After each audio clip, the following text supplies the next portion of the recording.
국내 스픽스 시청자 여러분 안녕하십니까. 나른할 틈이 없습니다. 오후에도 연일 계속되는 특검의 몰아치기에 한덕수도 오늘 출석을 했고 양평 고속도로 관련해서 양평군청이 다시 압수수색을 받고 있습니다. 매일매일 긴박하게 돌아가는 특검발 뉴스들, 그리고 정부에서 열심히 대통령을 포함해서 많은 강요들 일을 하고 있는데 특검에 혹시나 열심히 일하는 모습이 가려지지 않을까, 또 그것도 걱정이긴 합니다. 균형 잡힌 그런 뉴스들 그렇게 함께 접하시면서 양쪽을 다 응원해 주시면 제일 좋겠습니다. 오늘 임세현 소장님 나오셨습니다. 네, 안녕하십니까. 유튜브 채널 임세현 식당의 주인 임세현입니다. 왜 이렇게 더 말끔해지셨어요? 제가 여기서 더워가지고 더워서. 그냥 머리 막 이렇게 단발이 제일 덥더라고요. 목을 덮으니까. 머리를 묶어서 그렇게 네, 보이시는구나. 네, 묶었습니다. 여름에도 시원한 느낌으로. 네, 네. 네. 오늘 양평군청 네. 압수했습니다. 양평고속도로가 또 한동안 잊혀졌어요. 특검에서 하도 여러 개가 나오다 보니까 뭐는 되고 뭐는 안 되고 막 헷갈릴 정도인데 네. 잠시 잊을만 했는데 또 양평군청 압수수색 어떻게 보셨습니까? 근데 너무 늦었어요. 네. 사실 저희 이 양평고속도로 특혜 의혹은 저희 민생경제연구소와 뭐 여러 곳에서 양평 그 당시 군 의원님 등을 해서 저희가 의혹을 처음으로 제기를 했었거든요. 그게 2023년 6월입니다. 네. 근데 벌써 2년이 훌쩍 지났었고 그 당시에 저희가 의혹 제기했을 때도 이런저런 문제를 계속 막 증빙 자료나 땅 형질 뭐 바뀐 거나 이런 부분까지 다 자료 제출까지 하면서 수사를 요청했거든요. 저희 네. 고발 조치도 했었고. 근데 꿈쩍도 안 했었죠. 사실 뭐 윤석열 정부 때여서 그럴 수도 있겠지만 또 이제라도 압수수색이 되긴 했는데 저는 우려되는 것이 이미 약 2년 넘는 시간 동안에 관련해서 증빙할 수 있는 자료들이 다 모조리 삭제되지 않았을까라는 또 우려가 있긴 합니다. 네, 이 당시 되게 의문이었던 게 그 당시 양평 공무원도 여기 의혹에 가담이 됐었고 그 당시 김선교 현 의원이 양평 군수였을 때 그런 의혹이 있었잖아요. 그래서 갑자기 그 양평고속도로를 특혜를 바꿔줬던 공무원이 특진을 하는 일들이 있었거든요. 뭐 이런 이상한 이상한 일들도 있었고요. 그 당시 또 원희룡 장관 기억하시겠지만 갑자기 양평고속도로에 문제 제기가 있자 본인이 직을 걸겠다고 하면서 원천 무효입니다. 백지화하겠습니다. 네, 2023년 7월 달 일입니다. 네. 맞습니다. 그 당시에 그랬던 의혹들도 있는데 지금 여전히 원희룡 장관 어디서 뭐 했는지 모르겠어요. 요즘 조용하죠? 네. 아니 그때 직 걸겠다고 했었고 네, 정치 생명도 걸겠다고 했거든요. 그런데 그 이후에 사실 원희룡 당시 장관이 김건희 씨 땅이 거기 있다는 걸 알았다는 당시에 그 뭐 한준호 의원이 질문 제기한 장면이 나왔었잖아요. 그 뒤로는 그거에 대해서는 1도 해명이 없어요. 본인은 몰랐다고 했었는데 한준호 의원이 딱 얘기하니까 그 뒤에는 아무 말이 없어요. 이런 방법 없잖아요. 네. 아니 정치 생명 어디 갔냐고요. 그 장관직 어디 갔냐고요. 뭐 정치 생명이 여러 개 있습니까? 그래서 당시에 기억나는 게 제가 기자회견 했을 때 원희룡 장관 저격하면서 한 말이 생각이 나요. 원희룡 장관님 걸겠다는 정치 생명 어디 있습니까? 여러 개인가요? 혹시 빨래 건조대에다가 걸어놨습니까? 뭐 이렇게 약간 조롱 섞인 이야기를 하게 했는데 사실 굉장히 조용합니다. 근데 특검에서 아마도 그 간에 있었던 양평고속도로 관련해서는 자료가 굉장히 많을 거예요.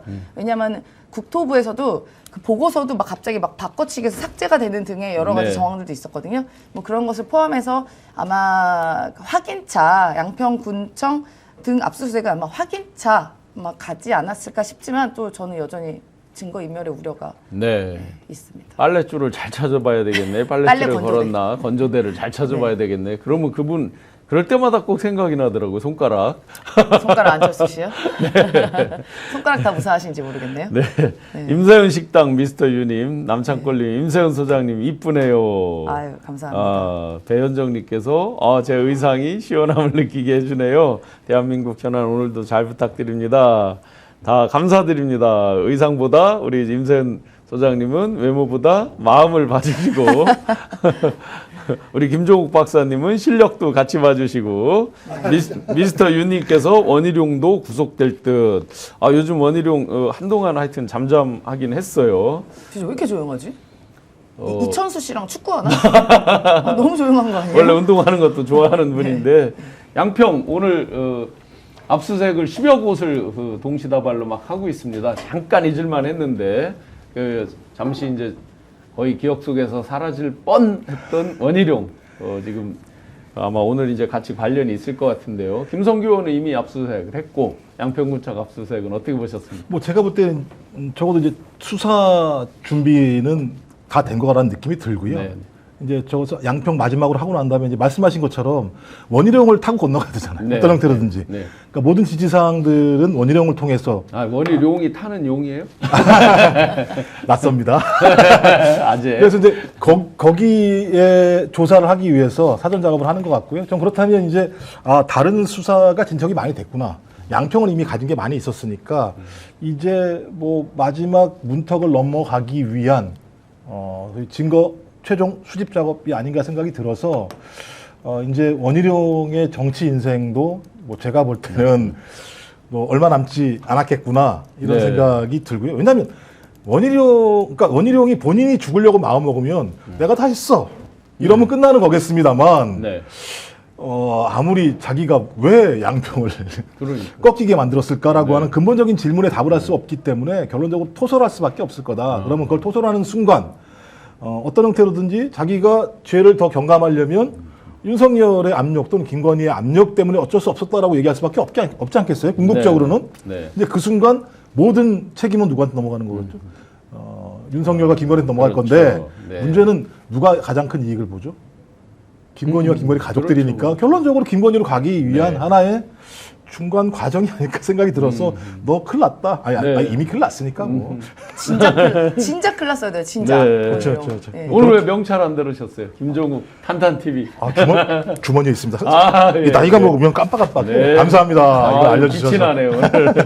네, 얼음여왕님, 신용환 교수님 안녕하세요. 울랄라님 항상 웃는 모습이 좋아요. 제가 항상 웃었더니 웃지 말라고 또 댓글 달아주신 분이 있어서 아니 근데 원래 웃는 상이셔가지고 안 어쩔 수가 웃었더니 없어요. 안 웃었더니 얼굴 무섭다고 또 그러셔서 오늘은 되나? 웃으면서 그러시면 웃다가 마시다가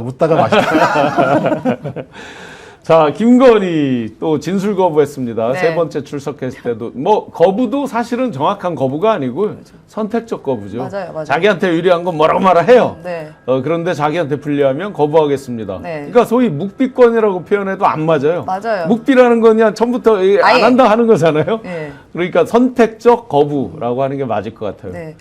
그러니까 김건희 씨가 그간에 우리가 뭐 이명수 기자와 7시간 통화라던가 여러 가지 사건들을 봤을 때 굉장히 말이 많은 스타일입니다. 네, 네. 뭐 전화를 그러니까 뭐 맨날 새벽까지 통화하고 이러는 사람 아니잖아요. 그러니까 아마 거기 특검 조사실 가서도 입이 굉장히 근질근질할 거예요.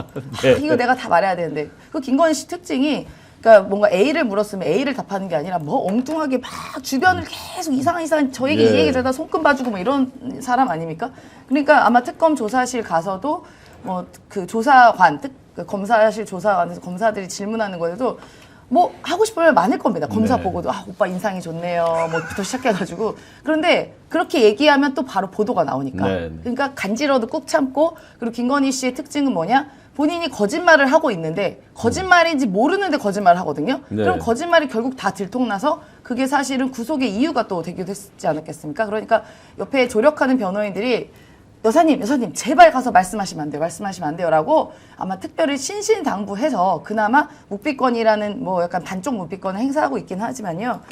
뭐 그렇다 한들 묵비권을 아무리 백날 한들 소환과는 별개인 것이죠. 네. 묵비권은 그냥 본인의 권리이고 그게 소환 불응권은 아니다. 그래서 특검은 언제든지 계속 소환하면 본인은 와야 된다. 그건 어쩔 수 없는 진리입니다. 그래서 네. 가장 궁금한 것은 우리 국민들이 아니 김건희 수갑 찬 것 좀 봐야 되는데 왜 안 보여주냐라고 하는데요. 근데 머지 않았다고 좀 봅니다. 네. 수갑 차서 나오는 모습도 머지 않아서 보시게 될 거다라고 생각합니다. 네. 뭐 재판하면 보이겠죠. 그렇죠. 재판하는 출석할 때 나와야 되는 상황이니까 뭐 제가 볼 때, 그러니까 뭐 당연히 김건희 입장에서야 선택적으로 진술을 거부할 수밖에 없는 거겠죠. 증거가 네. 명확하고 그다음에 문제는 변호인들도 아마 어떻게 변호해야 될지 방법을 모를 거라 생각이 들어요.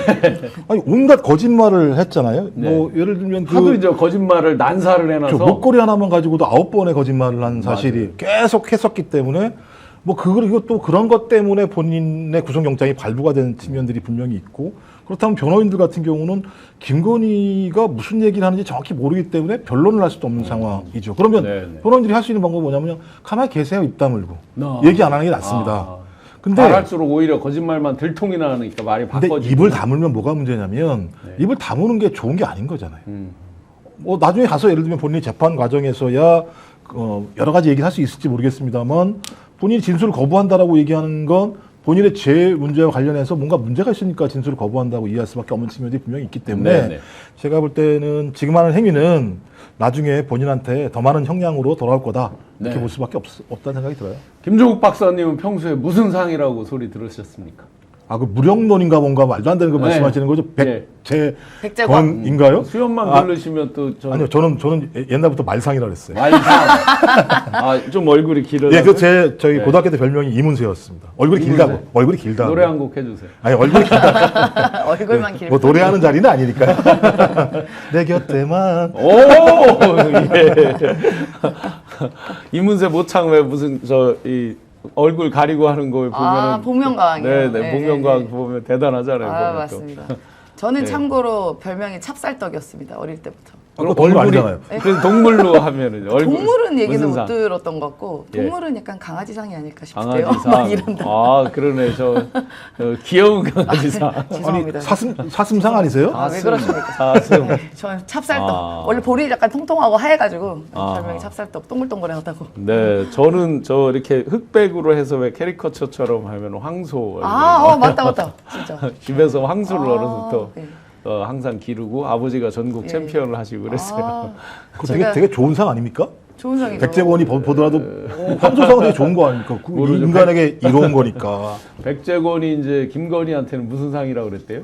공작상. 그래서 그죠? 이게 동물 공작인지 아니 이거를 뭐 다른 걸 공작하는 다른 상인지. 공작인지는 모르겠습니다만 후자 같네요. 근데 그 공작상이기 때문에 국무상이라고 얘기했다는 거 아니에요? 그러니까요. 그러니까 예를 들면 김건희는 야, 이 아부에 상당히 예를 들면 아부를 좋아하는구나. 그러니까 그 사람이 예를 들어서 다 맞췄다 그러면 우리가 이해가 되는데 지금 그 뒤에 나오는 얘기를 보면 다 틀려요. 뭐 빵에 가겠냐 안 가겠냐 뭐 안 간다. 다 가고 지금 다 자기들 운명 알았으면 이렇게 했겠어요. 아, 근데 문제는 백제권도 이런 운명을 몰랐던 거잖아요. 그런 말을 예. 그러니까 서로가 그런 예. 말을 믿고 앉아가지고, 그러니까 대통령이 됐어 자기 말에 의해서 자기 말에서 대통령이 됐겠습니까? 상식적으로 말이 안 되는 거지. 그러니까 저는 서로가 그런 식의 무속의 세계에서 끊임없이 서로 주고받으면서 주고받은 게 뭐냐? 네. 뭐 자기 영적인 걸 주고받은 게 아니라 서로 이익을 주고받은 거잖아요. 네. 결론적으로. 그래서 이들은 그냥 무속이라는 어떤 면피를 쓰고 서로 이익들을 충분히 나눴던 이익 공동체, 부패 공동체라고 네. 봐야 되는 거죠. 그래서 악취가 뒤지게 많이 나는 거죠. 네. 그래서 지금 보면 한남 칠상시 들어보셨죠? 예. 이게 한남 칠상시라고 하는 말을 그 의미를 잘 새겨야 돼요. 용산 칠상시가 아니에요. 아. 한남자가 들어가 있다는 관저가. 네, 관저죠. 그럼 예, 김건희의 칠상시라는 얘기인데 물론 그 7명 중에는 네. 김건희 인맥으로 시작한 김동조 등도 있고 윤석열 인맥으로 시작한 강훈 등등도 이제 통칭해서 이야기를 네. 합니다. 예. 섞여 있기도 하고요. 어떤 사람은 양쪽이 이제 같이 친해서 섞여 있기도 한데 지금 한남 칠상씨들하고 몇 시간을 통화했네 하는 게 쭉 나왔잖아요. 그죠? 네. 그런데 그 사람들하고 몇 시간을 했고 몇 번을 했고 막 나오는데 가장 많이 한 사람이 이 털보 아저씨 관상가 백제건이라는 사람이에요. 4시간 26분. 어떤 때는 1시간도 넘게 통화했고요. 네. 아, 그러니까 보니까 뭐 13차례 통화했고 한 달에 보통 8차례 통화했고 4일 연속 통화한 것도 있고 네. 그 어느 날을 보니까 8월 4일 같은 경우는 1시간 35분 통화했더라고요. 네. 그다음에 8월 16일은 40분, 8월 19일은 46분 이렇게 통화를 했는데요. 네. 저 모르겠어요. 제가 이상한 건가? 예. 저는 누구 친구랑 통화해도 5분 이상 통화하는 경우가 없거든요. 네. 그냥 뭘 통화할 일이 그렇게 많지 있습니까? 또 요새는 또 텔레그램 같은 거, 톡 같은 거 하니까 그렇게 통화할 일이 있는데 애인이랑 통화 이렇게 오래 하나요, 보통은? 이렇게 오래 통화하면? 그렇지 않아요? 아무리 친한 친구들이든 해도 이렇게 통화 오래 하는 일이 없는데 굉장히 이상해요, 여러 가지로요. 그래서 보니까 그러니까 뭐 진짜 중대사, 그러니까 가장 국정에서 중대사 있을 때마다 이런 역술인들과 또는 관상가들과 계속 통화했다는 거 아니겠어요? 심지어 그 윤기중 교수, 윤석열 내란수계 피해자의 아버지 바로 다음 뭐 날에도 상 치를 때도 상중인 거죠. 네, 그러니까. 상중에도 예. 통화를 했고 또 순방 가서도 통화를 했고. 그러니까 상중에 한 거를 이제 이렇게 해석하는 거죠. 이 사람이 석박사 논문을 풍수지리를 썼다는 거 아니에요? 네. 그래서 이제 묘터 뭐 이런 거를 상의했을 거다. 뭐 이런 얘기잖아요. 그 당시에 그 당시에 저도 기억을 다시 더듬어 보니까 양평고속도로 관련한 한창 논쟁이 있었을 때였거든요. 네. 근데 그러고 나서 이게 해결이 되지 않았는데 윤기중 교수가 돌아가셨어요. 네. 근데 이 묘터가 양평이라는 소식을 제가 들어서 그 얘기를 방송에 한 적이 있는데 그때 다들 아니 설마 양평이겠어요 했는데 양평이 맞았거든요. 그러니까 아마도 이것도 묘터도 김건희 씨가 풍수지리나 이런 걸 보고 살펴봤을 것 같고요. 모든 게 그러니까 본인의 사사로운 여러 가지 결정이나 국정 운영, 중대 결정 사항에 모든 게 다 이런 무속인과 관상가를 통해서 결정을 했다는 게 그게 무서운 일 아니겠습니까? 심지어 대통령실 안에도 관상을 보는 관상가가 있었다고 그러잖아요. 뭐 그런 소문이 있었죠. 예, 그때 실제 명함도 나왔었잖아요. 그 사람이. 김동연 씨 네. 나왔던 거 가지고 이제 지금 그래서 제가 안 그래도 말씀 잘하셨는데 그 김건희 측에서 이제 저를 고소고발한 거가 이제 두 가지죠. 역술과 무속인데 저도 굉장히 사실은 자존심 상하고 기분 나빠요. 지금 보세요. 이 지금 소위 말하는 역술인, 네. 뭐 풍수지리간지 관상간지 정확히 이제 그건 모르겠어요. 저는 이분을 모르니까. 이렇게 많이 통화하고 이렇게 자주 조언을 구하는데 도대체 무엇이 허위사실이라는 거예요. 그러니까요. 무엇이 보호할 법익이에요. 명예훼손이라고 저를 고소고발했잖아요. 무엇을 지금 명예를 훼손한 거예요. 본인이 지금 나오잖아요. 시간이 지나니까. 맞습니다. 어떻게 생각하세요? 무고죄로 다시 역고발하세요. 그럼. 아니 이제 하려고 하죠. 그러니까 제가 볼 때 거의 입틀막이인 거죠. 그러니까 고소고발을 입을 막기 위해서 사용하는 늘 거라는 그래 왔죠. 생각이 들고요. 여러 건을 그렇게 해왔죠. 그러니까 제가 볼 때는 이 무속이라고 얘기하는 건데 우리나라 그러니까 동아시아는 전례적으로 무속을 이렇게 사용하지 않았어요. 뭐 네. 주역 아시겠습니다만 네, 네, 네. 주역이라는 게 뭐냐? 원래는 그 덕행구복, 복서 피웅이라 그래서 네. 그러니까 덕을 행해서 복을 구하고 그다음에 하늘에 물어봐서 주역인데요. 주역계를 물어봐서 네. 흉을 피하는 거예요. 그래서 나라에서도 왜 주역계를 받냐? 뭐 전쟁을 한 이순신 장군 같은 경우도 전투에 나가기 전에는 항상 주역계를 받거든요. 근데 이 자들은 어떤 거냐? 야, 내가 뭘 더 많이 먹을 수 있겠어? 네. 이런 걸 중심으로 무속의 세계를 얘기했던 것 같고, 제가 볼 때 그런 방식인 것 같아요.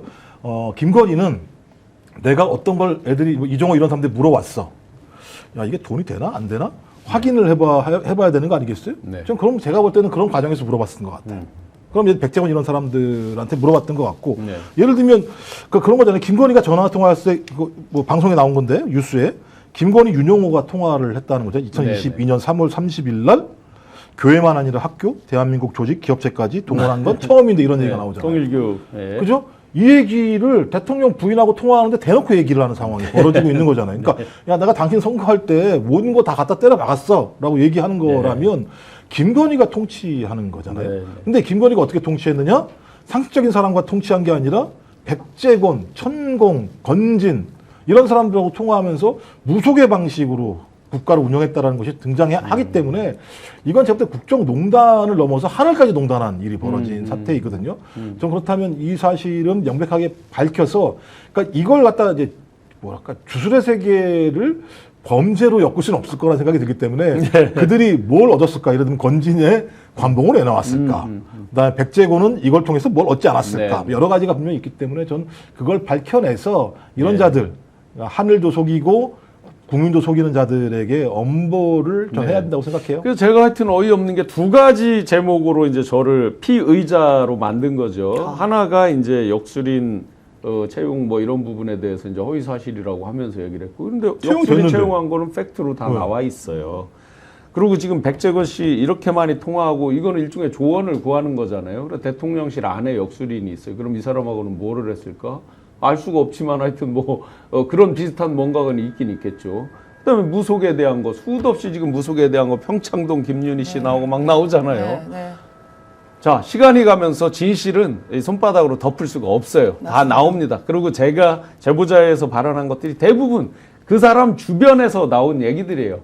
아주 김건희 씨랑 가까운. 제가 오늘 하나 시청자 여러분들께 말씀드릴까요? 인천에 사는 땡땡 신명이라고 하는 네 글자의 무속인이 있어요. 네. 이분이 모 기자랑 대화한 게 있어요. 그거 보면 그때는 060으로 상담받을 때인데 아침 땡 하면 전화 오고 밤에도 전화하고 수시로 연락이 와서 아까 왜 몇십 분씩 통화한 거 있잖아요. 네, 네. 굉장히 자세하게 여러 가지를 물어보더라. 특히 2011년, 12년 그쯤에 굉장히 그 자세하게 한 얘기를 이분이 하는 얘기가 있어요, 실제로. 지금은 이분이 이제 공개적으로 활동을 하지 않아요. 유튜브도 했었는데 유튜브는 닫은 걸로 알고 있어요.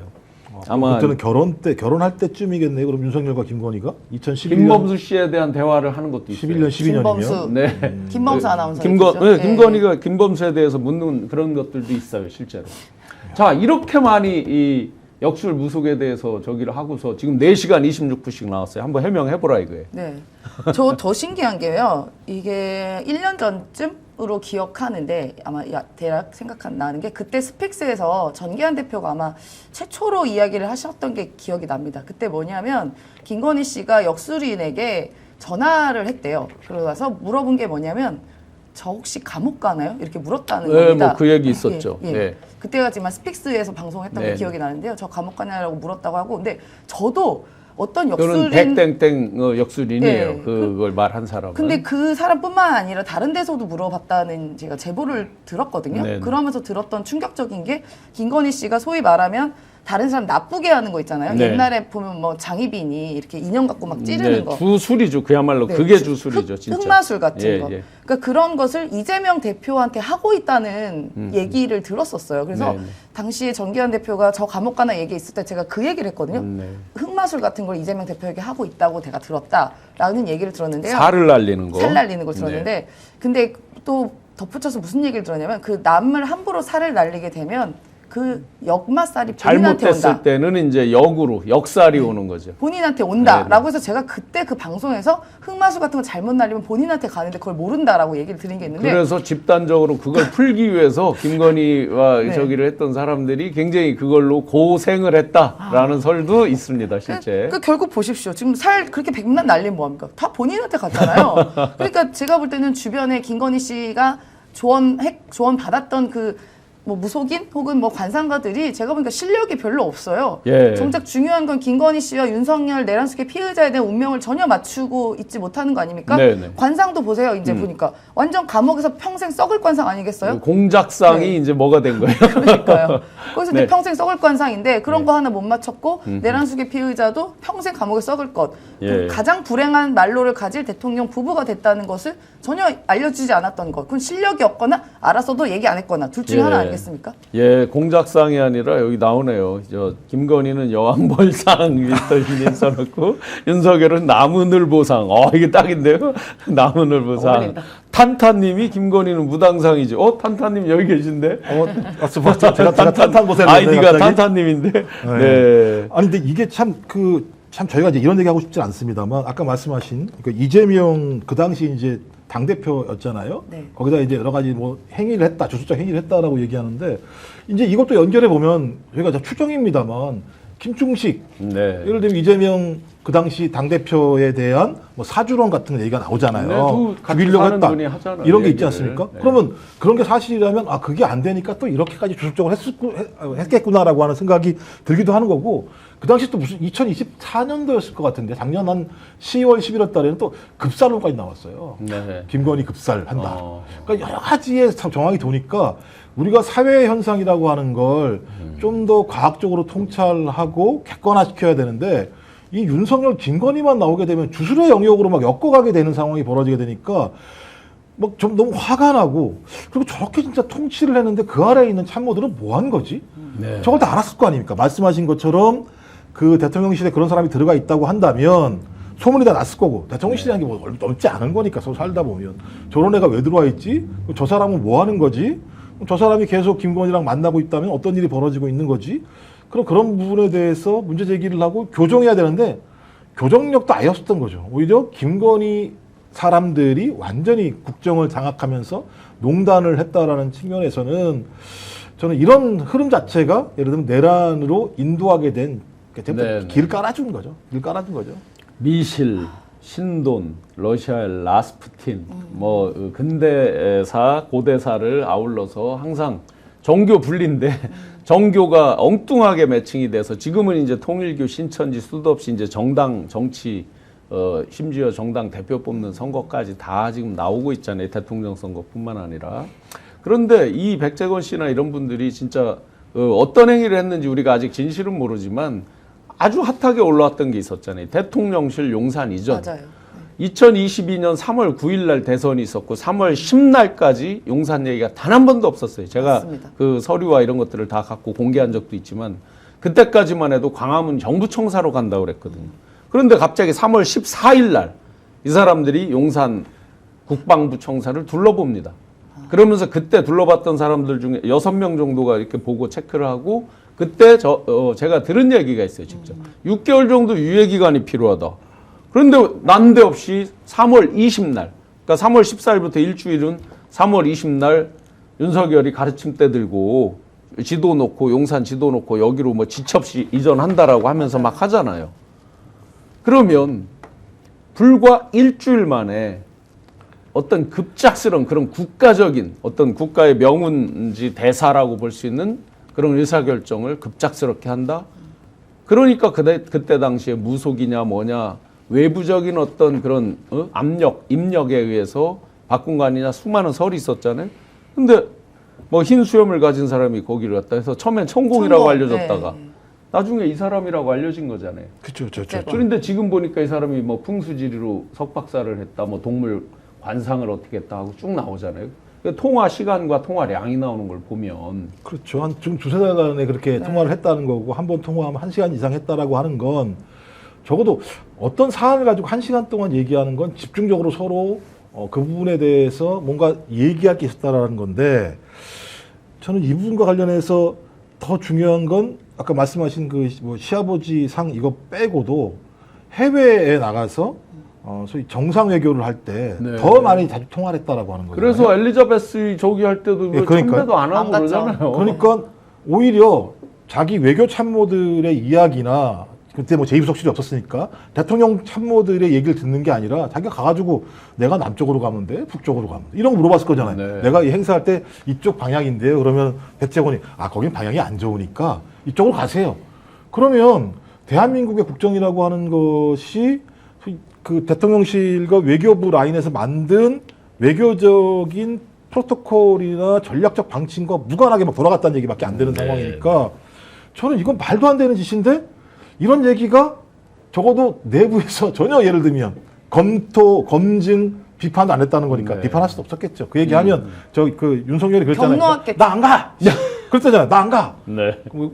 뭐지 그 김건희가 이 시점에서 자기의 모습을 비치면 선거에 안 좋은 영향이 있을지 모르니까 이번엔 그냥 혼자 가시죠. 그랬더니 에이씨 나 안 가. 불러. 나 안 간다니까 이렇게 얘기했으니까 나라가 뭐 제가 볼 때 엉망인 거죠. 엉망. 예, 또 다른 그 이제 역술과는 또 다른 이제 무속이지만 건진이 이제 영장실질 심사를 포기하고 구속이 됐습니다. 왜 포기했다고 보세요?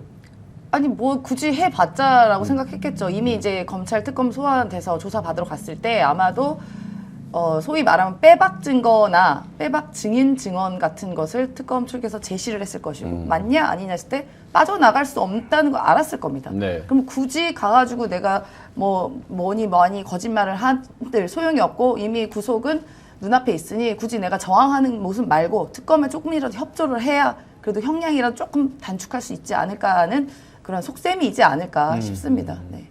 어제 JTBC 뭐 인터뷰라고 해서 사실은 굉장히 혹시 어떤 얘기를 하나 했더니 역시나 이제 뭐 김 빠지는 얘기들인데 별 내용도 없었어요. 아무 내용이 없어요 사실. 예, 예. 거론할 정도의 어떤 내용이 없습니다. 아니 그리고 제가 봐도 영장실질심사 받으러 가면 할 얘기가 없을 것 같아요.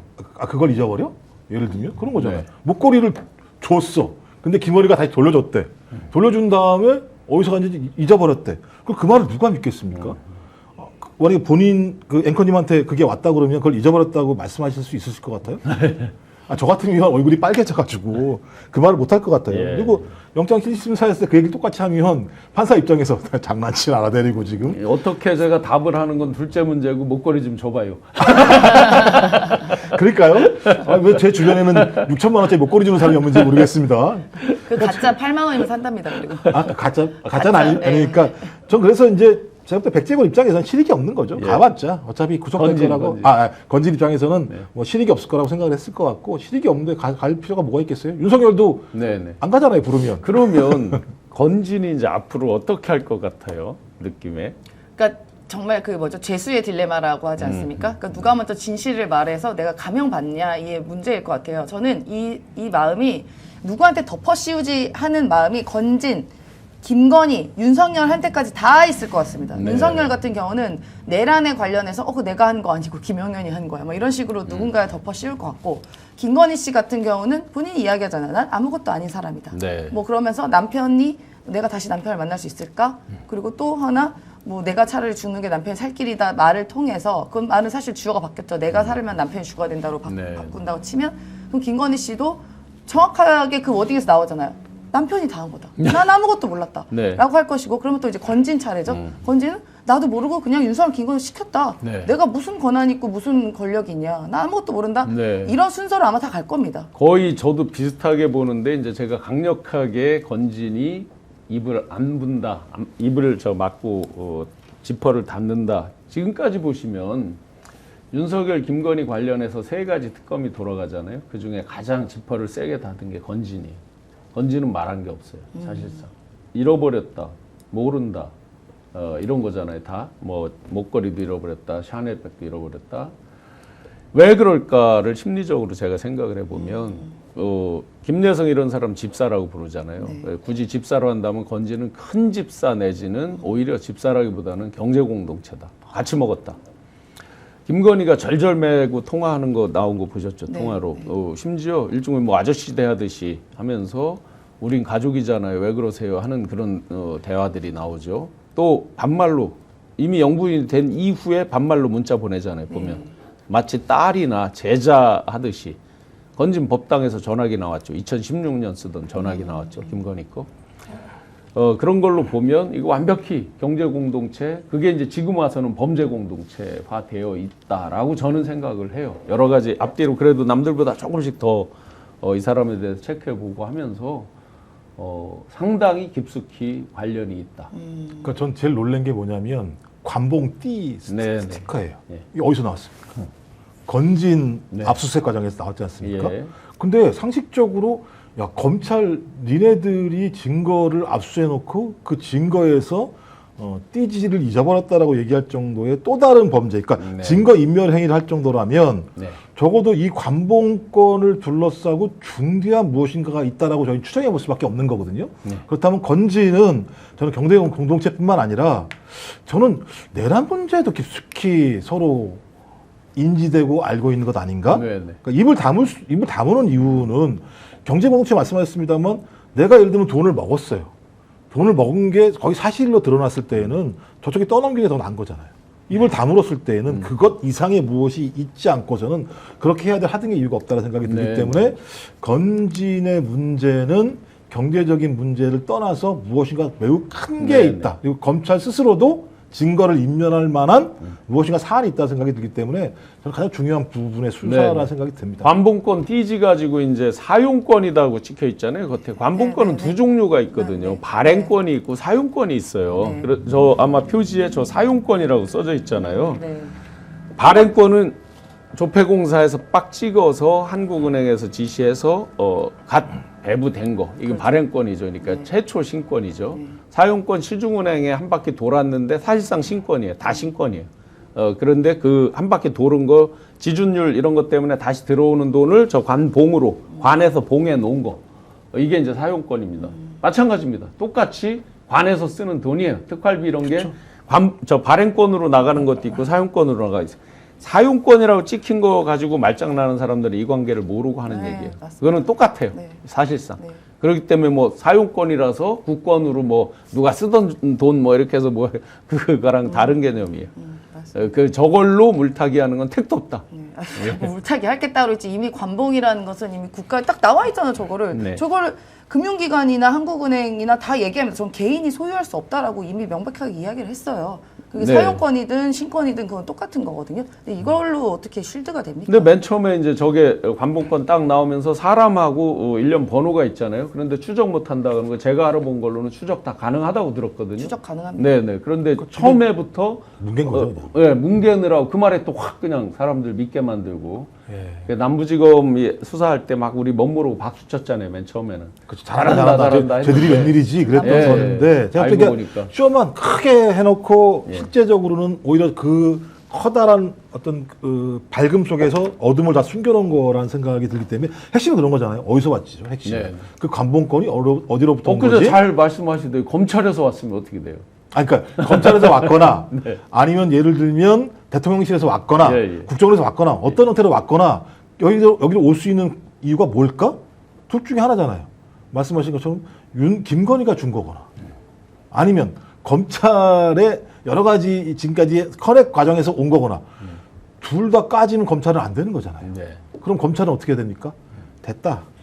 내가 한둘 작살나더라도 이거 숨기는 게 나한테는 이득이야 라고 생각했던 거고 진짜 영화에서나 있을 법한 일들이 벌어진 네, 거고 네. 그리고 아니, 증거 물품을 이렇게 모아놓은 곳에서 그 돈을 썼다면서요. 맞는지 안 맞는지 확인하려고 웃긴 건데 그럼 그거 갖고 나왔다고 쳐요. 그거 다 뜯었다고 쳐요. 네. 근데 어디서 잊어버렸다는 거야? 띠지랑 스티커를. 원칙적으로라면 증거를 보관하는 장소가 있으니까 돈도 없어져야죠. 그죠? 원래대로라면 돈도 잃어버려야죠. 근데 하필이면 그건 그대로 다 있는데 그걸 노란 저기 뭐죠? 고무줄로 고무줄로 띵겨놓고 묶어놓은 다음에 갑자기 띠지하고 스티커만 잊어버렸어. 또 그런 사람도 있나요? 아, 말도 안 네. 되는 거죠. 개소리죠. 네, 저 말도 이거는. 안 되는 거죠. 그걸 누가 관봉을 누가 셉니까? 네. 그걸 이미 다 딱 이렇게 5억, 뭐 5천만 원 이렇게 해서 그렇죠. 나온 거를 그걸 네. 왜 굳이 세고 있어요? 은행 창구예요? 검찰이요? 셀수 거짓말이죠, 있어요. 거짓말. 한국은행을 엄청나게 못 믿는 사람은 셀 수 있어요. 아니 본인이 세다가 잃어버립니다. 보통 사람들은요. 아, 그거 세는 그럼 거 굉장히 어려워요. 기계로 세야 되는데, 그죠? 그러면 그때 왜 남부지검은 감찰을 하지 않았을까? 그러니까요. 잃어버렸으면 감찰을 당연히 하고 그럼 비닐 어디 갔냐, 띠지는 어디 갔냐 다 찾아야 될 거 아니에요. 맞습니다. 저는 이게 여기서 바로 심우정에 대한 의심이 생기는 거죠. 예. 심우정이 보고 받았다는 거 아니겠어요? 네. 근데 그 이후로 진행이 전혀 되고 있지 않겠습니까? 그러니까 심우정 누굽니까? 아크로비스타에서 윤석열, 김건희요? 한 동네 사는 사람이잖아요. 네, 네. 네. B동이고 C동인가 그럴 거예요. 그렇죠. 그러니까 이웃 사촌인데 네. 그러면은 우리가 뭐 의심의 폭을 넓힌다면 심우정도 이 사건에 있어서 자유로울 수가 없다라는 것도 의심을 할 수밖에는 없고요. 그 심우정 총장도 여러 건에 관련 있네, 그죠? 엄청 내란 관련 있어요. 관련된 네. 거, 뭐 김건희 관련된 거, 뭐 다 여러 지금 의혹을 받고 있는 거죠. 그러니까 이게 이제 이게 예를 들면 이제 심우정은 그런 거죠. 내란 아니면 마약이겠죠. 네. 제일 그것도 예. 있네 또. 예, 제일 큰 문제는 그러니까 김은정 검사가 직접 수사한다고 어디서 나오던데. 그렇죠. 그러니까 일단 승진한 과정 자체가 기이하다고 얘기했던 거잖아요. 어떻게 네. 심우정이 검찰총장까지 올라갈 수 있지? 라고 얘기했을 때 아직까지 사건의 본체는 밝혀지지 않았지만 어떤 형태든지 마약 수사를 무마하는 과정에서 중요한 역할을 했을 가능성이 높은 게 심우정이었고 그 심우정이라는 사람이 계속 윤석열 사건, 김건희 사건을 다 무마시켰었잖아요. 네. 그다음에 두 번째로는 선관위 검찰 국정원 올 거야라고 얘기했을 때 네.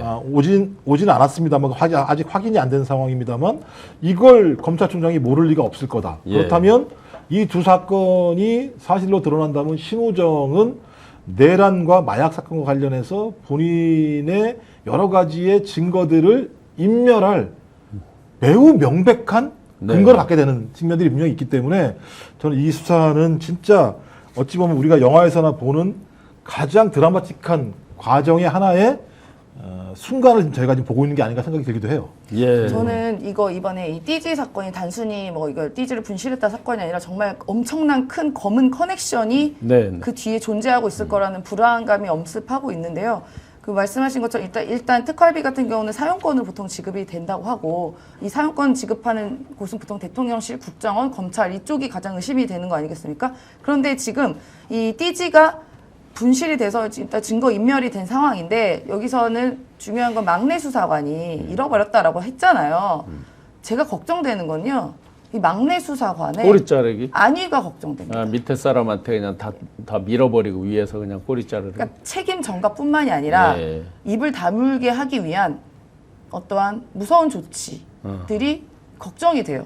네, 이 사람의 입이 굉장히 중요하기 때문에 그래서 이분의 안위를 조금 잘 챙겨봐야 되지 않을까라는 조심스러운 얘기를 한번 여튼 해드립니다. 뭐 검찰이 자기 발이 도둑이 제발 저려서 그런지 엊그제 이제 중간 간부 인사 600몇 명 쭉 나고 했잖아요.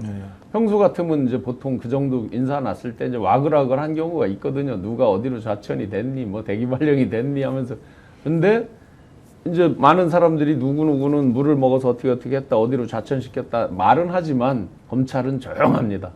자기들 도끼로 자기들 발을 막 찍어서 그랬는지. 죄송한 얘기지만 지금 도마 위에 올라와 있는 거지 않습니까? 예. 그리고 대통령과 민주당의 의지가 매우 강력하고 검찰 개혁이 이번에 되지 않는다면 저는 앞으로 예를 들어 무망론이 생길 것 같아요. 야, 이거 검찰 개혁은 안 되는 거 아니야? 라는 생각들. 지금까지 검찰 개혁을 하려고 얼마나 많이 노력했었습니까? 근데 판판이 자기들의 캐비넷의 문제이건 아니면 이들이 가지고 있었던 특수부의 어떤 여러 가지의 어떤 법 기술이든 이런 것 때문에 안 됐던 측면들이 분명히 있는 건데 저는 이 정도의 상황에서도 검찰 개혁이 안 된다고 얘기하면 말이 안 되는데 지금 여러 가지 우려가 나오는 건 있죠. 왜냐하면 특검에 가 있는 검사들이 네. 제대로 된 수사를 할 것인가. 뭐 나머지 밖에 있는 것들이야 다 칼질을 해낼 수 있겠습니다만 가장 중요한 본체, 그러니까 검찰 정권이라고 얘기했던 검찰 정권의 핵심은 검찰이 얼마만큼 개입해서 이런 나쁜 짓을 했는지를 밝혀내야 되는데 여기에 나와 있는 검사들 같은 경우도 어떤 조금씩 다 연루돼 있을 거 아니에요? 네. 그랬을 때 이 궁극적인 부분에 대해서 우리가 이것을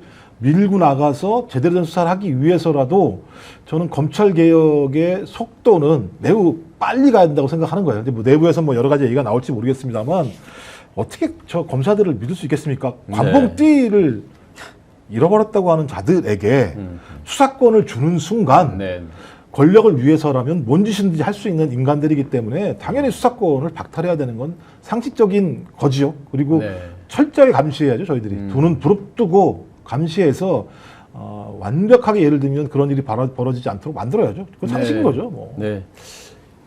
하여튼 뭐 다 모든 것은 김건희 위세가 얼마나 셌길래 또 뭐 윤석열이야 뭐 대통령으로서 칼을 휘두르고 뭐 난리를 쳤으니까 그렇다 치더라도 위로 김건희 쪽 향하는 뭐만 있으면 다 그냥 없어지고 잃어버리고 그 난리가 나는 건지 네. 그런 와중에 왜 신평 씨랑 왜 싸우고 앉아 있어요? 아, 그러니까요. 내가 죽어 나 자빠져야 우리 네. 남편이 무사할래나 네. 뭐 어떻게 말도 안 되는 심파극을 하고 보니까 다른 거는 부정을 안 하는데 한동훈 그 전 대표 관련해서 발언한 것들 있잖아요. 네. 뭐 그동안 배신 안 했으면 예, 무한한 영광을 누렸을 텐데 네. 왜 그랬을까 뭐 했던 그 발언에 대해서만 엄청나게 소위 말하는 김건희 측에서 경로를 하고 있지 않습니까? 네. 내가 언제 그런 말했냐? 신평이 거짓말한다. 그 발언은요 네. 뒤집어 보면 무척 무서운 말이에요. 무척 무서운 말입니다. 무한한 영광 네. 뒤에는 국민들의 무한한 피가 흐를 수 있어요. 그러니까 제가 지난 쿠데타를 수요일에 성공한다는 뜻이잖아요. 지난 수요일인가? 하여튼 이 스펙스에서 말씀드렸던 게 무한한 영광의 뒤는 뭐냐? 영구집권이었다. 네. 라고 말씀을 드린 적이 있었는데 아마 네. 그런 걸 의도했는지 모르겠지만 저는 그렇게 의심이 되고요. 아마 지금 와서 한동훈 관련된 것만 부정하는 이유는 저는 한동훈의 폰이 무섭기 때문이라 생각합니다. 아, 한동훈이 그 얘기 들었을 때 오. 뭐야 김건희가 감옥에서까지 나에 대해서 저렇게 분노를 표출하네? 라고 생각하면 그래 알았어. 이거 한동훈도 그래 야 내가 깎게 일단 오호. 카톡 300개부터 내가 한번 까보자. 그다음에 네. 내 비밀번호 풀어줄 테니까 한번 김건희가 그동안 나한테 어떤 지시를 했고 어떤 불법적인 뭐 명령을 내렸는지 한번 살펴보자. 자 대통령 때뿐만이 아니라 네. 윤석열이 검찰총장이나 이럴 때부터 얼마나 김건희가 나를 집사부리듯이 했는지 한번 내가 까볼까라는 생각이 들지 않았을까. 그러면 김건희 입장에서 손해죠. 형량이 가중될 거 아니겠어요? 네. 그러니까 아차 싶었겠죠. 그러니까 그 말은 하지 않았습니다. 라고 무마하는 게 아닐까라고 제가 김건희 머릿속에 잠깐 들어갔다 왔습니다. 그럴 것 같아요. 네. 그렇죠. 한동훈을 살살 저기를 간질러야 되겠는데 한번 저 비밀번호 이렇게 해가지고 폰 네, 한번 네. 20짜리 한번 열어봐봐. 그 카톡 300개 말고도 네. 수도 없이 있을 거 아니에요. 맞습니다. 문자도 있고 뭐 막 있을 거 아니에요. 그러니까 지금 이 무슨 역술인 이 사람이랑 1시간 35분씩 통화했는데 한동훈이라고 그렇게 통화 안 했겠어요? 뭐 평소에 넥타이도 사다 주고 했다는 거 아니에요? 반찬도 뭐 사주고 반찬도 주고 뭐. 네, 했으면 감옥에서 이제 김건희 씨가 회상을 해볼 거 아니겠습니까? 아 내가 어떤 죄를 조금 덜어내야 될까 하고 딱 생각해보니까 아차 한동훈이 남아있네? 이거 지금 자유롭게 활보하네? 심지어 정치인이네? 그리고 일부 팬덤도 있네? 그래서 만약에 한동훈 TV에서 한동훈이 갑자기 획 돌아서 김건희 씨가 보낸 문자 해볼까요? 라고 뭐 이렇게 갑자기 밤에 생방을 해버리면 또 다음날 난리가 나지 않겠어요? 네. 그런 게 우려스럽지 않았을까? 점점 잊혀지고 있는 한동훈 어느 순간에 어그로 끄는 또 그 장면이 나올지 모르겠네요. 그러니까 2023년도 12월 달을 김건희는 잊지 못할 거라는 생각이 들어요. 한동훈을 그때 보낸 거잖아요. 네. 비대위원장으로. 왜 보냈겠습니까? 내 맘대로 하고 싶어서. 내가 당을 다 장악했구나. 그리고 자기 다 공천하고 싶었던 거잖아, 실제적으로. 근데 이놈의 이 인간이 내 말을 안 듣고 여러 가지 반란을 일으키면서 본인은 그럴 거야. 이것 때문에 선거 졌다고 생각할 거예요. 선거가 지니까 자기가 할 수 있는 걸 아무것도 없었을 거라는 판단했을 거고. 그래서 한동훈 근데 보니까는 거의 그 김건희의 머릿속에 DNA에는 한동훈이 박혀 있다고 그러더라고요. 뭐 전화 통화할 때마다 한동훈 얘기한다고 그러는 거 그렇게 저 같아요. 욕을 많이 한대요. 네, 당연히 그러니까 아침에 허은하 저 대표도 그러니까 한동훈이 가장 중요한 역할을 했어야 되는데 정반대 역할을 하면서 자기가 생각했던 여러 가지 뭐 장기 집권의 그런 이런 것들이 다 안 됐다고 생각할 수밖에 없는 건데 그렇다고 하더라도 이런 메시지를 보냈을 때 다 의도가 있었을 거다. 이제 아까 말씀하신 윤석열한테는 너 내가 얘기한 거 잘 알고 있지? 네가 다 책임지는 거야? 네. 뒤집었어. 그래야 내가 널 도와줄 수 있지 않겠니? 라고 하는 메시지를 정확히 보낸 것 네, 같죠. 그러니까 네가 죽어라. 네가 가서 다 했다고 얘기해라. 라고 하는 건 측면이 있는 것 같고 저는 한동훈도 마찬가지인데 심평한테 이 얘기를 왜 했을까? 저는 심평이 말을 만들어냈을 거라 생각하지 않거든요. 네, 네. 왜냐하면 심평이 얘기를 뭐하러 굳이 해. 그렇죠. 김건희 만나봐가지고 맞습니다. 한동훈 얘기를 할 이유가 없는데 얘기했다면 한동훈에게 뭔가 전하려고 하는 메시지가 분명히 있었을 거다라는 생각이 있거든요. 이들이 티키타카 하는 것 같지만 각자 할 얘기, 하고 싶은 얘기 다 한 거예요. 이미. 그러니까 그래서 제 생각에는 한동훈한테도 저는 경고 보냈다고 생각해요. 네. 너만 갖고 있냐? 나도 갖고 있어. 너 가만히 있어. 나를 도와줄 생각을 해야지. 네가 나를 갖다 엎을 생각을 해? 너 그럼 너한테 좋을 것 같아? 그러니까 네. 쌍방이 서로 예를 들면 발목이 서로 꼬여 있는 거예요. 그러니까 서로 움직이는 순간 어떤 일이 벌어지죠? 네. 둘 다 넘어지는 일이 벌어지는 상황이기 때문에 가만히 있어. 움직이지 마. 이런 메시지를 보낸 거라 생각이 들어서 전 더 화가 나는 게 지가 범죄인이잖아요. 범죄인이 안에 앉아가지고 또 정치질을 하고 앉아 있는 네, 거예요. 그렇죠. 지금 구치소 정치. 그러니까 정신을 못 차리고 앉아 있는 서울 남쪽에 있는 서울구치소와 남부구치소에서 정치가 그냥 양쪽에서 막 벌어지고. 그럼 이제 그런 생각이 들어요. 여전히 6개월만 버티면 나는 밖으로 나갈 거야. 밖으로 나가서 내가 이것저것 움직이면 난 집행유예로 나올 거야. 집행유예로 나온 다음에 내가 더 오래 안 살려면 윤석열에게 모든 걸 다 뛰어넘겨야 돼. 그러니까 지금 윤석열은 김건희 말을 듣고 플랜 B를 실행하고 있는데 네. 김건희는 윤석열을 버리는 플랜 C를 지금 아. 작동하고 있는 일이 벌어지고 있기 때문에 전 나중에 어느 순간 가면 윤석열에게도 현타가 올 거다. 네. 이렇게 이제 김건희도 안 불고 윤석열은 저 사각반스에 버티기면서 안 불고. 사각이 확실합니까? 물론 사각이라고 했으니까. 사각이라고. 사각이라고 네. 했으니까 싸제 사각이라고 들었습니다만. 아니 왜 그러냐면 그 의자에서 떨어졌다는 것도 지금 확인이 안 된다면서요. 장경태 떨어진 적이 없다는 의원 거잖아요. 얘기. 그래서 사각도 아닐 수 있겠는데 확인이 안 되니까 지금.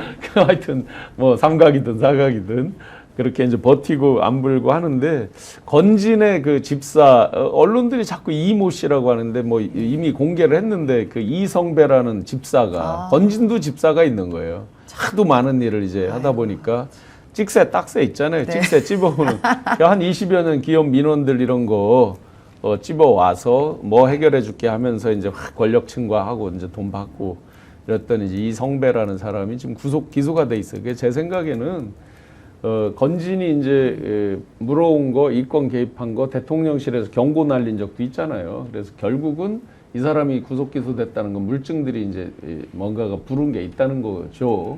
그렇게 보면 다 줄줄이 하나, 이 사람들은 독해가지고 물적인 증거가 나올 때 살라미처럼 양파 껍질 벗기듯이 하나하나 인정해 나간다. 한꺼번에 다 인정하지도 않는다. 독종들이다. 라고 보여지긴 합니다. 독종보다 사실은 순한 척 보였지만 더 독종도 있습니다. 한덕수 오늘 이제 마지막 출석이 될지도 모르겠습니다. 아까 검찰의 고검에 나오는데 표정을 보니까 엄청나게 경직돼 있었어요. 그리고 발걸음도 굉장히 빠르게 네. 이미 본인도 마음속에 뭔가 이게 굉장히 심각하게 돌아간다 하는 걸 아는 듯하게 오늘 검찰청에 출석할 때 얼굴 표정 그리고 발걸음의 속도가 굉장히 빠르게 들어갔습니다. 네. 한덕수가 그래도 국무총리를 2번이나 한 사람이고 오랫동안 고위 공직자. 57년인가요? 네. 공직을 했다는 거 아니에요? 그렇게 오랫동안 공직을 했던 사람이요. 우리나라 대한민국이 이렇게 시스템이 잘 돼 있고 그리고 범죄에 대해서 이렇게 단호하게 처분할 수 있고 여러 가지 그런 자기가 거짓말해도 다 들통날 수 있다는 걸 몰랐을까요? 이렇게 어리석을 수가 있습니까? 저 사람이 국회에서만 거짓말, 이제 위증죄가 되는 거죠, 당연히. 그렇습니다. 한 게 4번인가 그래요, 제 기억에. 네. 네. 이게 덮어진다고 덮어질 줄 알았어요? 대한민국 그렇게 만만한 나라로 생각을 했던 거예요. 네. 내가 대충 여기서 말 얼버무리고 떼우면 지나가지겠지. 거짓말로 무마되겠지. 뭔가 뒷배가 나를 봐주겠지라고 안일하게 생각한 겁니다. 네. 이 50년 동안 공직하면서 대한민국을 그렇게 몰랐어요? 그러니까 저는 그게 너무 화가 나더라고요. 어떻게 우리나라가 그래도 나름 조상과 우리가 그 시민들이 만들어내서 일궈놓고 시스템을 만들어 놓은 걸 그걸 그렇게 몰랐을까요? 그러면서 월급을 어떻게 받았습니까? 정말 한덕수는 제가 기억하는 한 최악의 기회주의자 관료로 아마 기억이 될 겁니다. 덮으려고 한 정도가 아니라 본인 스스로 대통령이 돼서 아예 맞습니다. 그냥 영원히 그냥 저 담궈버리려고 한 거 아니에요. 아예 못 찾게 만들려고 그런 거 아니에요. 맞습니다. 그러니까 대통령 후보가 되려는 것도 그때 굉장히 수상하고 이상했었지만 그게 결국은 본인이 윤석열과 한패였다는 것이 드러난 겁니다. 그게 간접적으로. 근데 이제 와서 이제 본인 CCTV 나오고 뭐 증거가 특검에서 쫙 제출하니까 이제야말로 아 큰일이다. 이제 정말 큰일 났구나라고 생각하니까 이제 실토하는 거 아니겠어요? 네, 이제 와서 이제 받았다고? 윤석열이 줬다고 이제. 네. 예. 이제는 이제 서로 누가 빨리빨리 도망치냐 이제 이 문제예요. 그게 바로 아까 말씀드린 죄수의 딜레마가 이제 시작이 된 거죠. 한덕수도 그리고 더 황당한 거 아까 국정조사장에서도 그랬고 본회의장에서도 거짓말했지만 헌법재판소에서 윤석열 내란숙의 피의자 헌법재판소 그 재판장에서도 거짓말을 했던 겁니다. 그렇죠. 안면몰수하고 거짓말했어요. 네, 네. 그러니까 이 자도 결국은 본인의 생애 마감은 감옥에서 할 겁니다. 네, 네. 본인도 알고 있을 거예요. 근데 어허. 하루라도 형량 단축하기 위해서 어떻게 빠져나갈 구멍, 뭐 본인의 별명처럼 기름장어인 그 본인처럼 빠져나가기 위해서 결국은 윤석열에게 모든 죄를 다 뒤집어 씌우는 절차만 남아 있는 것이죠. 오늘이 이제 네 번째 부른 거잖아요. 한 총리도. 제 느낌에는 오늘 몇 시간 조사 받을지 모르지만 오늘 조사 마치면 구속영장 바로 청구할 것 같은데요. 예, 뭐 이제 들어가야죠. 예, 이제 와서 들어갔다가 말 바꿨다고 해서 이제서 인정했다고 그래서 뭐 너 잘했다. 너 뭐 이제 개가천선이니까 봐줄게. 이건 없는 이렇게서는 안 되는 거 아니에요? 기름장어도 빠져나가지 못하는 두 가지 그물에 걸린 거죠. 하나는 CCTV라고 하는 그물. 네. 그죠? 그러니까 근데 이게 거짓말도 좀 정도껏 해야 되는 거예요. 갑자기 아침에 일어났더니 뒷주머니에 A4 용지가 있더라고 얘기하는 걸 누가 믿을 수 있겠습니까? 누가 넣어놨지? 뒷주머니에 A4 용지를 그냥 집어넣을 수가 없어요. 예. 커서. 어. 접어야 돼요. 네, 어떤 형태든지 두 번을 접건 아니면 네 번을 접건 접어야지만 들어갈 수 있는 거거든요. 윤석열하고 뭐 술래잡기 이렇게 수건 돌리기 이런 거 했나? 아, 뒤에 몰래 갖다 놓고 막. 그러니까 예를 들면 이렇게 있는데 예를 들면 이렇게 있어도 보여요. 네. 이렇게 있어도 접으면 보여요. 네, 네. 안 볼 수가 없는 건데 자기는 접어서 넣었는데 뒷주머니에 발견됐다라고 얘기하는 거짓말을 했다. 근데 그게 CCTV를 통해서 뭔 소리야 보고 있는 걸 확인했는데라는 거 하나 하고 또 하나 가장 결정적인 건 유인촌이에요. 네. 한예종을 폐쇄한 게 확인되는 거잖아요. 네, 네. 지금 실제 폐쇄가 됐죠. 조치를 그러니까, 했죠. 유인촌은 그렇게 한 적이 없다고 얘기합니다만 네, 네, 네. 전화를 해서 그럼 내란 행위에 지시를 받고 그 지시를 한덕수가 유인촌을 통해서 네. 실행하겠다는 실행한 것이 거죠. 밝혀지게 네, 되면 이상민과 동일한 케이스예요. 예. 그러면 이 두 가지 건을 가지고 있으면 중대 범죄가 하나 네. 확인이 되는 거고 또 하나는 증거인멸이 확인이 되는 거예요. 네. 그러면 우리나라 구속영장 청구의 그 이유가 그건데 도주의 의뢰는 없다고 치고 우리가 네, 네. 그럼 중대 사건이고 증거인멸의 우려는 명백한 거고 그렇다면 이 두 가지를 가지고라도 해야 되는 건데 계속 거짓말했다는 자체가 증거인멸인 그죠? 거잖아요. 이제 본인은 그걸 피해 가려고 야 나 이제 진실을 얘기합니다라고 본인은 주장할지 모르나 그게 통하지 않는다. 그러니까 또 끝까지 남아서 기름장어처럼 증거를 조금이라도 인멸해볼 생각이 있는 거예요. 그렇지 않고서야 자기가 거기 진술을 번복할 이유가 뭐가 있겠어요? 네. 진술을 번복해서 얻을 수 있는 게 뭡니까? 하나밖에 없잖아요.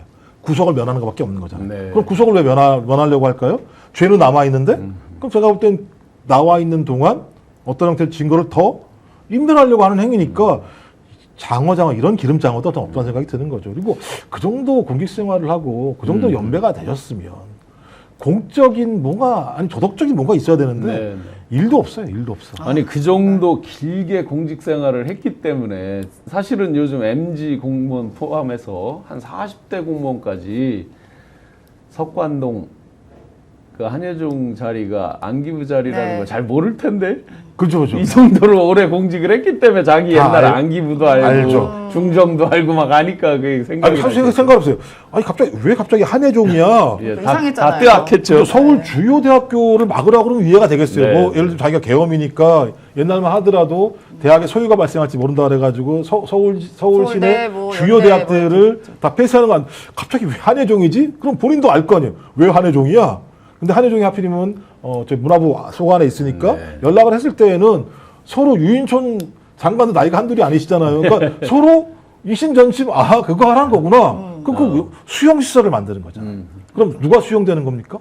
그래서 국민이 수용되는 서울에 거죠. 이제 저 정치인 그다음에 그러니까요. 군인 이렇게 요직에 있는 사람들은 저 수방사 지하 벙커로 그러니까요. 보내고 한해종 쪽에는 일반인들 그러니까 다 갈 국민들 뻔했네요. 그렇게 이제 얘기가 국민들을 돌- 수용하려고 돌았어요. 하는 거잖아요. 네, 네. 그거 진짜 독재자들이 했던 거거든요. 근데 그 행위에 본인이 알면서도 모르겠다면 이건 이해가 안 되는 거고 한해종 전 잘 몰라요. 거기가 그랬었나요? 라고 얘기한다면 진짜 나쁜 인간이고 제가 볼 땐 알면서도 했어도 제가 볼 때는 완전히 내란의 주요 임무 종사자가 된다라고 볼 수밖에 없는 그럼 거죠. 노상원은 그런 걸 정보사령관 하고 했으니까 그런 거 잘 그래도 알긴 알았겠네요. 노상원도 뭐 아주 늙은 건 아닌데 네, 네. 그래도 뭐 연식이 군 생활 오래 했고 정보를 다루고 했으니까 아 거기다 어떻게든 수용 배치는 어떻게 하면 되겠네라는 생각을 노상원도 했을 수 있겠네, 그죠? 그렇죠. 그래서 롯데리아에 모여가지고 이런 작전 모의 한 거 아니겠습니까? 거기서 뭐 영영백도 추가 구매해야 네, 되고 네. 뭐 한예종 여기로 보내고 뭐 그런 거 전문으로 하는 사람이니까 그런 지휘나 계획을 분명히 했을 거라고 생각하고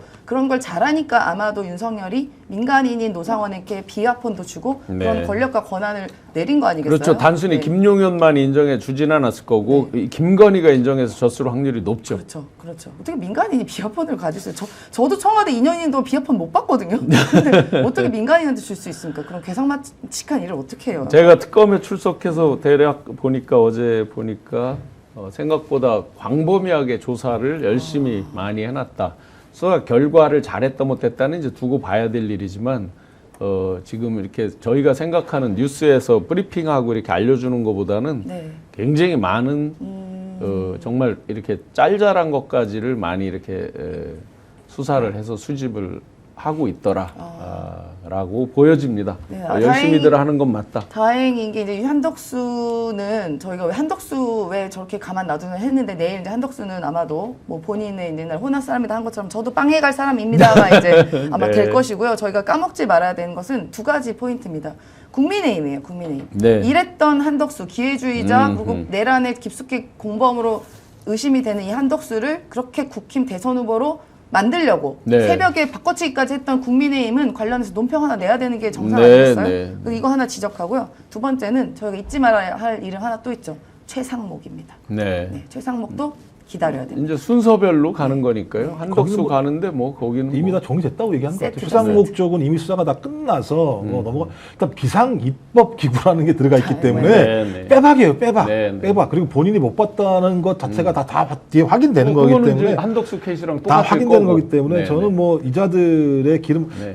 이제 다시 가는 방향은 이제 추경호가 지금 피의자 신분으로 네네, 추경호. 이제 수사가 되는 거니까 국민의힘 또 한쪽은 이제 검찰, 국정원, 용산 요 라인이 남아 있는 거거든요. 그래서 내란 특검도 한 뭐 1년을 연장해야 될 것 같아요. 김건희 특검 워낙 많은 게 생겨서 근데 계속 연장해야 이상한 되고. 프레임이 생길 것 같긴 한데 예를 들면 야, 특검을 또 해 이런 얘기가 나오기 시작해요. 예를 들면 보수 종편 이런 데서. 네. 근데 이건 그들이야 그러겠죠. 근데 이건 내란 사건이에요. 네. 다른 특검하고 달라요. 그럼요.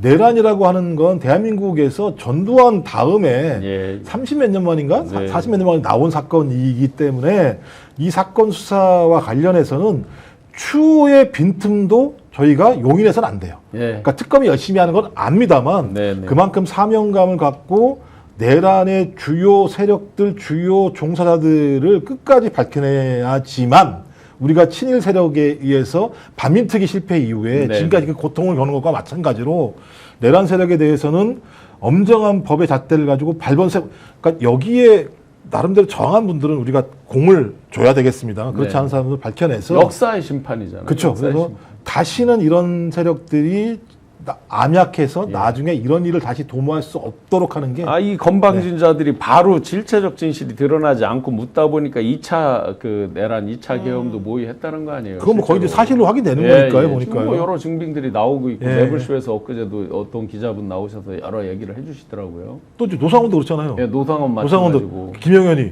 이제 어떻게 해야 돼? 네, 그러면 뭐가 또 있었다는 거라는 생각이 들기 때문에 그렇죠. 저는 사면 얘기 나오고 하는 게 벌써 자기들이 사면을 한다는 얘기는 자기네가 정권을 유지한다는 얘기잖아요. 그렇죠. 그리고 또 유지하는 수단은 2차 개헌. 그걸 움직인 자가 김영현인데 김영현을 사면하겠다고 하는 건 또 다른 예를 들면 내란 체제로 가겠다라고 네. 노상원이 얘기한 거기 때문에 예.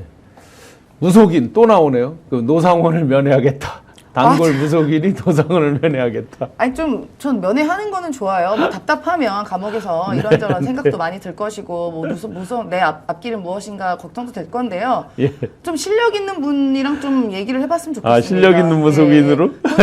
본인이 감옥 갈 거 한 치 앞도 예측 네. 못하는 무속인과 백날 얘기해서 뭐 할 겁니까? 네. 저는 언제 감옥에 나올 수 있나 이런 거 물어보려고 혹시 부르는 거면 제가 인정하겠는데요. 네. 좀 실력 있는 무속인들과 대화를 나눴으면 좋겠습니다. 네. 무시무시한 뉴스들 뭐 정말 이게 저희가 지금 웃고 이야기를 하지만 대한민국 현대사 역사의 물줄기를 바꿀 정도로 또 그들이 계속해서 가리고 덮고 지연시키고 하는 거에 우리가 넘어갔더라 그러면 역사 후대에 우리 아들 딸들이 배우는 역사책의 내용이 바뀔 수 있는 정도의 무시무시한 내용들입니다. 그래서 우리는 더욱더 정말 졸지 말고 깨어있는 눈으로 정신으로 늘 경각심을 갖고 바라봐야 되는 이유이기도 합니다.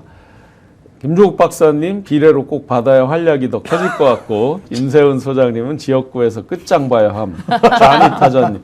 지역구가 어디세요? 전 관악 의뢰에서 총선 때 출마했다가 예. 컷오프 됐습니다. 여기 서울 관악을 예. 그러셨구나. 네. 지금 의원님이 뭐 정태호 의원님이라고 정태호 부릅니다. 예, 같이 한번 예. 같이 모실까요? 저는 환영합니다. 저는 좋아요. 한번 토론해봤으면 황금알리 좋겠어요. 예. 임세은님 머리 올리니 더 예쁘네요. 고맙습니다. 다음번에 반드시 국회에 들어가세요. 네, 좋습니다. 네, 우리 교수님도 충북도지사 가는 얘기가 많이 있네요. 네, 감사합니다. 아니 하셔야죠. 네, 정말 깨어있는 정신으로 우리 특검 수사도 잘 지켜보고 역사의 물줄기를 그런 나쁜 잔악한 자들이 돌리지 못하게 항상 주의 깊게 보겠습니다. 그러기 위해서는 건강 지키셔야 됩니다.